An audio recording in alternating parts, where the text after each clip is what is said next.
It's a lot easier to run this piece of equipment, a single axle. It's got one axle on the back, so we can maneuver much better through neighborhoods and through the city areas up in Northern Virginia, around Washington, D.C. We can get this tractor trailer in front of a lot of homes. And as you can see, we use what we call pallet door trailers, because for you all, we have to containerize at residence, whether we're packing and loading permanent storage into storage vaults like this one, where we'll use these thick blankets because it's just coming into our warehouses for storage 2, 3, 5, 10 years at a time.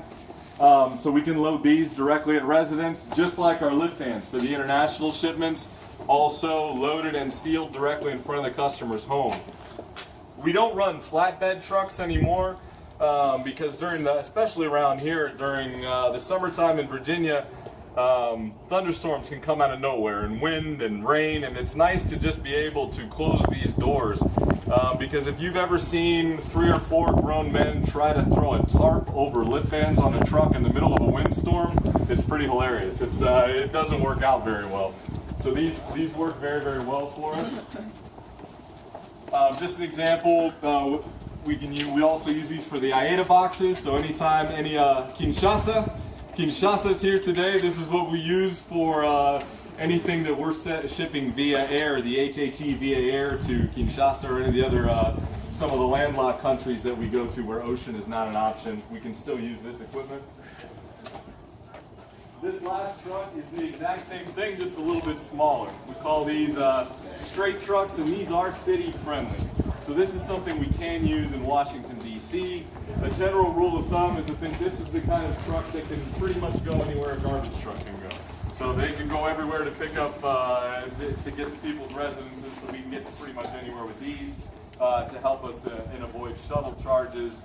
The good thing about this is that even where there is a challenging access, say somebody does have a very large shipment, 15,000, 16,000 pounds to be packed out in total, we can still avoid a shuttle because of the regulations of the State Department of having to containerize at residence. Packing and loading 4 lift fans is a pretty good day's work. So we can go out and pack it just multiple days in a row. You can still knock out 15,000 pounds without having to shuttle it, just packing and loading as you go. So we do have the flexibility with this kind of equipment. Any questions? How many lift bands does it fit? We can fit 4 onto one of these and 9 on these. And with those 4, that leaves space for a UAV shipment as well. So we'd have space to pack and load it for a UAV shipment as well. What if you like a UAV only? Which truck? Only UAV is probably this truck or even a smaller one. Depending on what, we try not to have them just do one UAV shipment a day. They'll probably have a lot of jobs that day, and then so we'll get as many onto a truck as we can in a given day. So you have your own trucks moving the UAVs, or you rent? We have our own trucks moving the POVs, and you'll see them as part of the tour up in our car warehouse. A question. Yes, sir. We believe these plates are for surface, and the other ones is for air, right? Correct. Well, yeah, those smaller ones are for air, or also the one on the end. Density is very important to us. Proper packing density, because we pay for space instead of weight when we actually ship things. So if we pack and load a shipment and say we fill up 3 lift fans, but then the third one is only half full. We have half lift fans, and then we have what are called quarter boxes, and we'll actually take those boxes and put it into one of the smaller lift fans just to make sure that we maximize the space. That also helps us with claims, because if the lift fan is half full when it's shipped, the items inside are going to bounce around and move, and then you get some damages. So it's better to put it into the right size box. So we have lift fans that are half this size and then 1/4 this size, and you'll see those. Yeah, my question is, you have some shipments that you take, for example, from here to Perso, like surface, and from Perso, this goes by there. Yes, we do, and that would be the AIDA boxes there. We'll pack and load into the 40-some days on the road. This is Jason's truck. Jason runs postal boxes, carrying house logos for the Department of State and a multitude of other customers. Inside Jason's unit, just to kind of put things in perspective, we're used to working with lift fans. And you figure if somebody packs and loads a lift fan very, very well, you can get about 1,000 pounds into a lift fan. Give or take 1,000 to 1,200 pounds. Jason will routinely load 33,000 pounds. That drop frame trailer. Everybody, this is Chuck Mills. Chuck is one of our local drivers. So Chuck is probably, without exaggeration, packed thousands of State Department customers in his career. I've done some with him. So, but any questions that you have, as we go through, the gentleman can answer from a service perspective. They've done it, seen it all. But if you want to take a quick look at examples of the interstate equipment that we use, Jason's loaded right now, so we can't really open the doors to his trailer. But down here we've got another one that's an example that's very close to how we make In Jason's truck, he routinely loads up to 33,000 pounds into this trailer to go across the country. Wow. Because you see how it's a drop frame trailer? You can get a whole lot more in there than in some of our regular trailers. Like this trailer here, also a regular foot trailer, 53 footer. But we can probably get between around 25 or 26,000 pounds into this trailer. Without using Depending on who's loading. Without using a lift van. Without using lift van.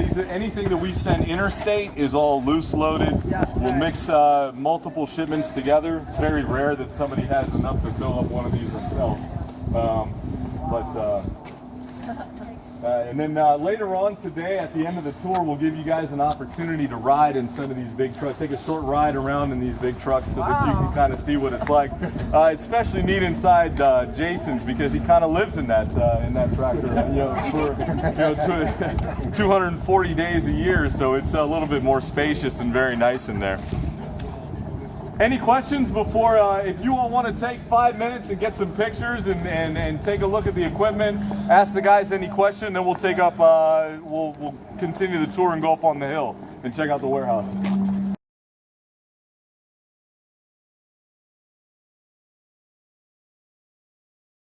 Our friends from the State Department can confirm that this is how our warehouse facilities look all the time. We pride ourselves on being inspection ready at all times. We have a lot of visits from our customers, a lot of storage accesses.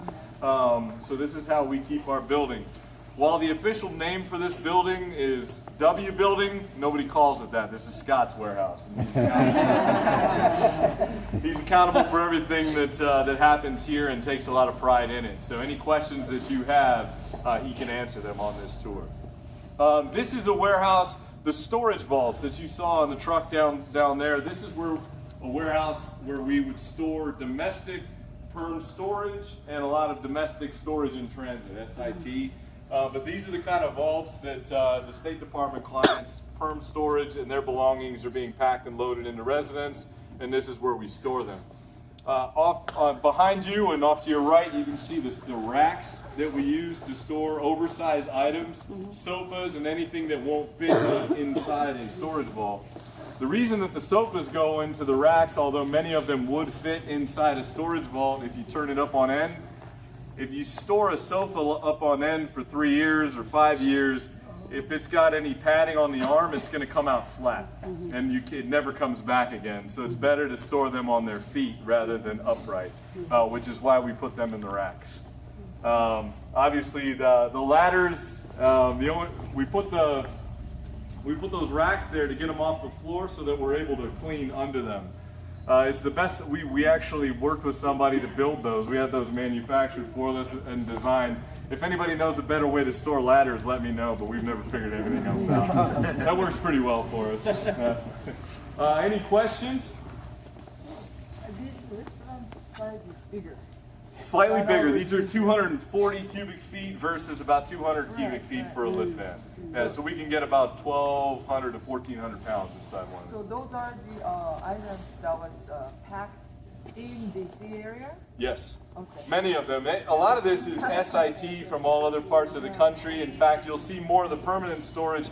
We'll take a walk. I think some of you will be very happy to hear that beyond these doors, it's climate controlled, and we're going to take a walk behind there, and that's where more of the perm storage for the Department of State is housed. So we'll walk this way.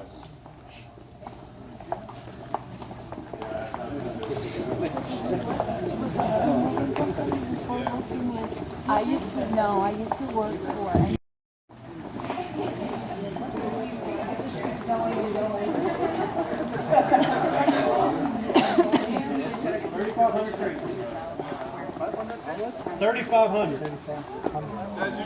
As you enter this side, you can feel the change in temperature. I know some of you are saying, thank goodness.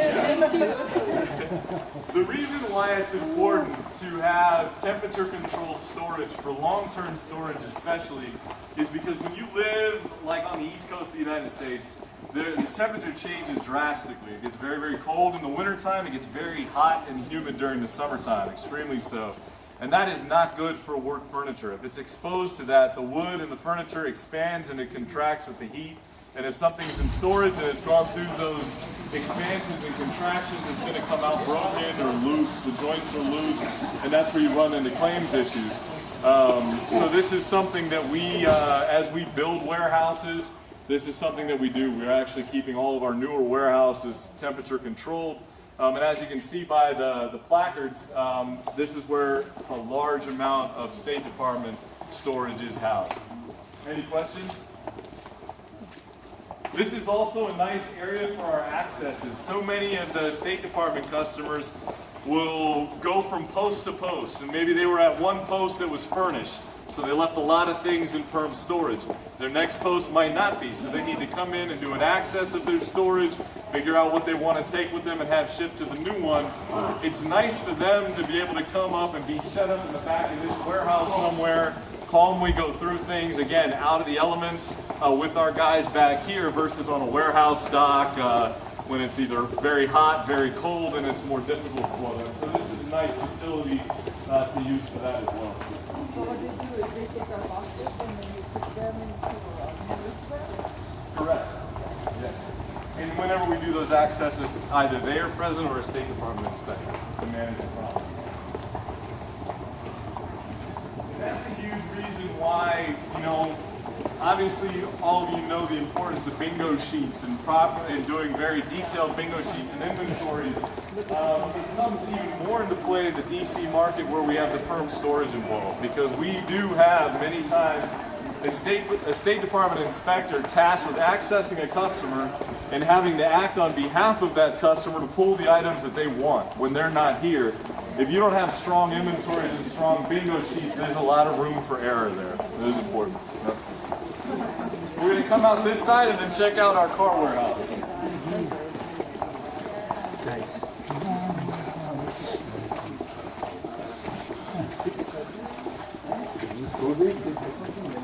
Yeah, how they get it out?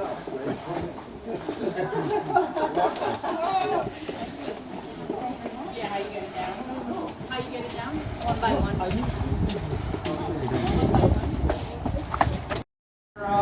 Is where our crews come to get all of our packing materials in the morning before heading out to the job. And these gentlemen, Mike and G, are responsible in large part for any downtime that they have to constantly be assembling lift fans to get ready for peak season. You can see a lot of their labor back to the back here, and then you'll see a lot more when we go over to the export warehouse in a minute. On a busy day in June here, we'll send upwards of 60 to 65 different packing teams out into the DC market. And on our busiest day, we can pack up to 120 lift vans a day. So obviously this team is very taxed and they stay very busy building them. And right now we're trying to build as many as we can in preparation for the peak season and putting them in every hole and cranny in our warehouses just so that we've got plenty of new lift vans on hand when we need them most. And I say that 120 lift vans, it's not all for the Department of State, but a lot of shipments now, even domestic shipments for some of our domestic customers, corporate customers, for small shipments, they're being shipped via freight instead of the traditional way that you saw in the big van, multiple shipments. A lot of those smaller shipments are being packed and crated into lift vans now as well. So some of our domestic customers are following a more international model, which keeps these guys even busier at what they do. So I just wanted to show you that very quickly on our way to the export warehouse. Unless there's any questions, we'll get ahead in that direction. All right, back out the way we came, and then we'll turn left. Thanks, gentlemen. Appreciate it.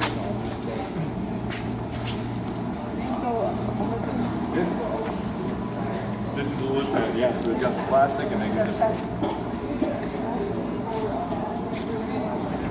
regularly. So that's what you smell. The other warehouse is just a little bit bigger, so the smell doesn't stay condensed. But we do that for all of the rugs. And again, you can feel that this is temperature controlled, and there's a lot of DOS firm storage in here. This is one of our newer facilities. It came online about 4 years ago. But John, there is no difference between that warehouse and other house. Correct. Yeah, it's all the same Same procedures, thing. same storage. Yep, exactly. And in fact, we just cut through here because it's warm in here, so it gives us a chance to warm up before we go on. John Warlick, John Seal. This is John Dent. We like to keep it simple here. So, but John runs this warehouse. I'm gonna turn it over to him.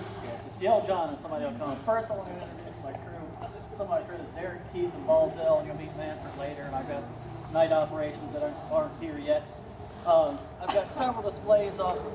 First, let me start. This is your standard lift band, your bands, your stencils, your gross tear net weight in pounds and kilograms. And we weigh every box because give you your 7,200 pound weight allowance. And I always tell everybody, if you look at a weight ticket and every box says 365 pounds, somebody's lied to you. They haven't weighed. You can look behind me. There's 340, 305, 320. This is 365. I've seen all the way up to 410 pounds.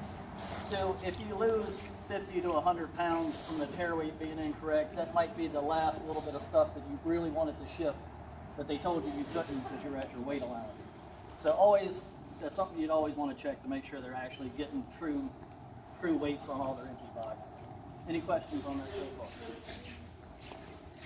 Here's a lift van loaded. We got everything wrapped, packed, and labeled. We got our smart tape, which is wonderful, wonderful stuff. So if I'm at your house and I'm delivering, now once we know which bedroom's the green bedroom, all you have to worry about is checking the numbers. And a lot of times there's language barrier between the crews that are delivering and the people that are going overseas. But this takes a lot of the stress off the actual customer. And it's really nice, really clean. It takes a matter of seconds to put it on.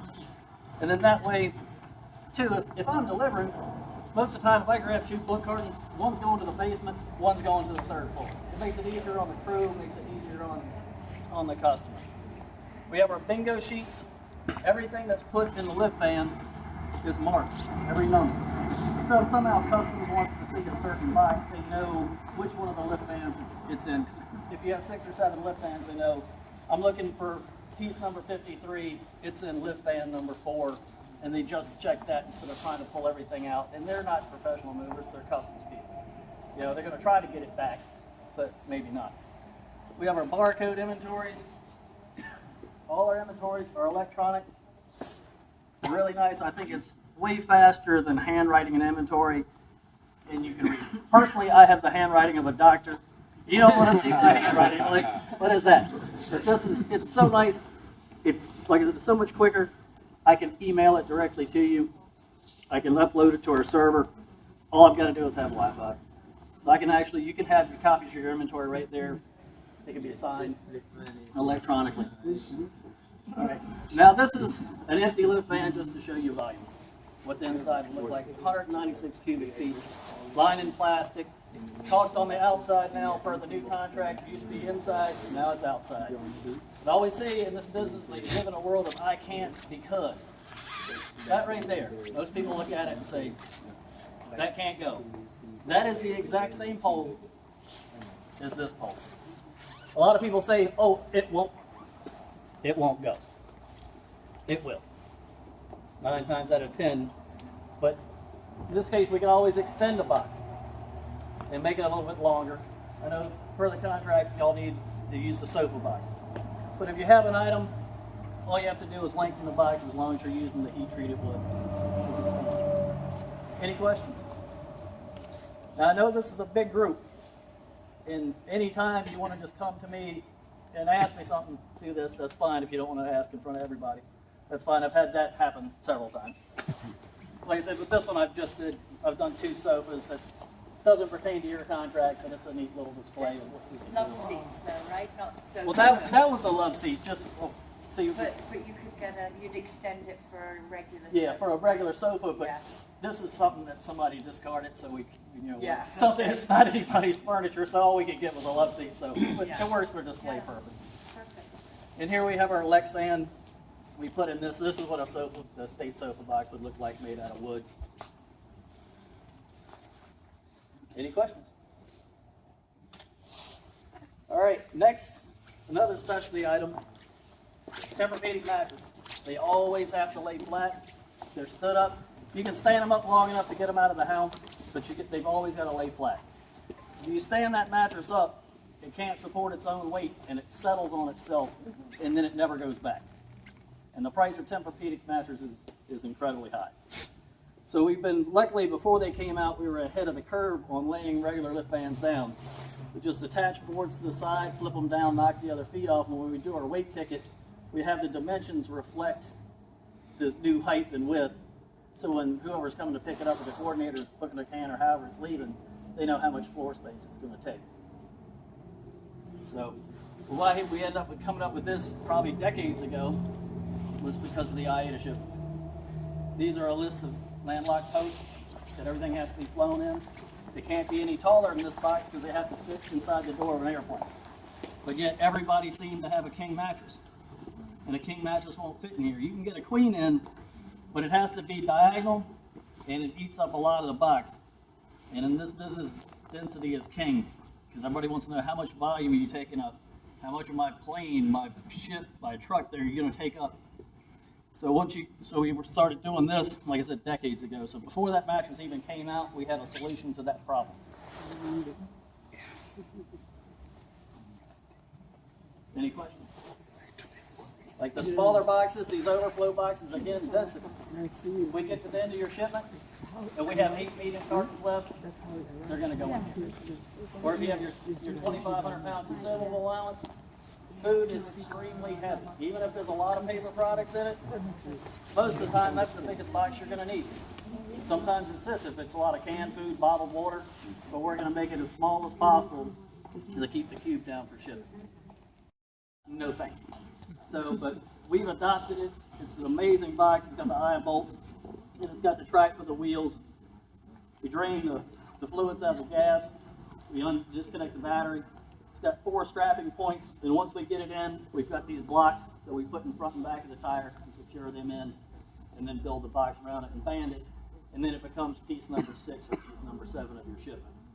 And again, we do all the weights like this when we build them. Any questions? Okay, on to our next part. Yeah, that's a very good product. Yeah. And like this little roll right here, everybody seems to have a storage shipment. So you can mark all your cartons, mark all the cartons with the storage, and then when it goes to loading day, they know. That's another Exactly. not only an inventory sticker, a different color, but that will stand out with that white and orange that, yeah, those boxes are going to storage. Okay, next we're going to move on to air freight. Again, if you have your 250 pound allowance, we're going to start with a 15 cube, keep it under 150 pounds, and then we're going to go consistently smaller to get to your weight allowance. If you have 450, you might have 2 or 3 of these and 1 of these. We have our seals. These numbers do not repeat, almost like a little serial number, and they're made like a car inspection sticker. They have little triangles and circles and different things in them, so if you try to pull them off, you can tell they've been tampered with. If that seal is broken, this number will be on your inventory. Every box with its inventory will have your seal number on it. If this seal is broken and somebody has not tampered with it, it'll be customs or maybe like Fish and Game. And customs is going to have their tape with their official seal in it, and so is Fish and Wildlife. Fish and Wildlife is rare. In the 26 years I've been here, I've maybe seen it maybe 4 or 5 times, but it does happen. But if you see that official seal, it's their tape, you know that they've been in and inspected it. But other than that, that seal should not be broken. What we do when we get them back, we have them wrapped in waterproof paper. I know it sounds weird, but I was actually able to pull a piece of that apart. See, it's got 2 layers of paper It's got tar in the middle, and it's got these little nylon strings for reinforcement. So if it gets to destination, they unload it off the plane, and you get a quick little rain shower, this is enough to protect it for a while until they can get it under cover. We have all the seams taped up. We mark it just like the lift fans. We get the markings from up front, and they get shipped out. Any questions on air freight? Yes. Yes, ma'am. Inside. No, we waterproof outside. So it's a regular, it just looks like that when we get it. And then Keith does an excellent job of wrapping these things up. We tape them all up, seal them, do the individual weights. Was it Never replace them with air series. Yes. So this is our 4-high warehouse. We put all our best inbound fans in here because being 4-high, they're under a lot of pressure. And they have to be very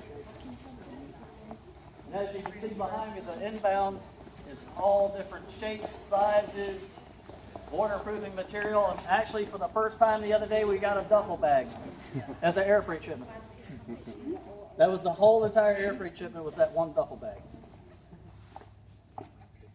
In 26 years of being here, that's the first time I've seen that.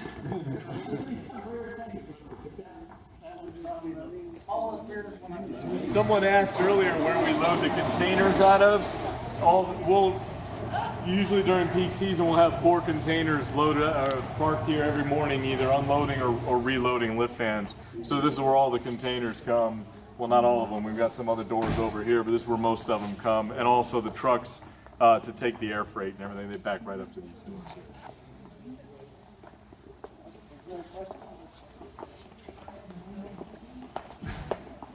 Getting ready to head our main inbound building. Here you will see every size, shape, color, condition of boxes.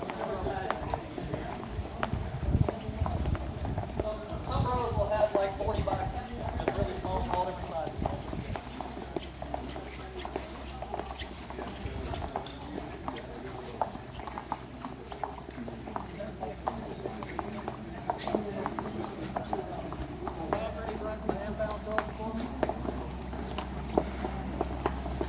Yeah, watch your heels. You have heels.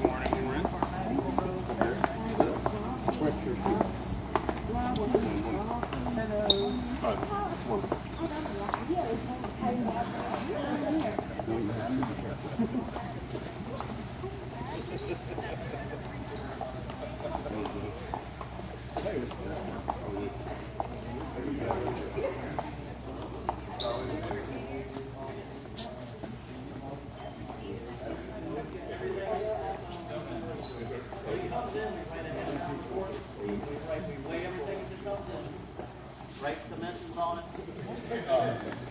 Put the row number on it. It's turned in. It's put in the computer system. So when we have deliveries the day before, I've got the same computer system that the dispatch people have. So I know everything that's going out, whether it's air freight or lift vans. I know that everything, all the locations are in notes. We have imaging. I can print off the original inbound report that's scanned into the system. Go in and print that off, and they also send copies from up front. So every day you know what's going out the next day. But they tell you when the shipment may be released or delivered, then you... I think it's taking a video.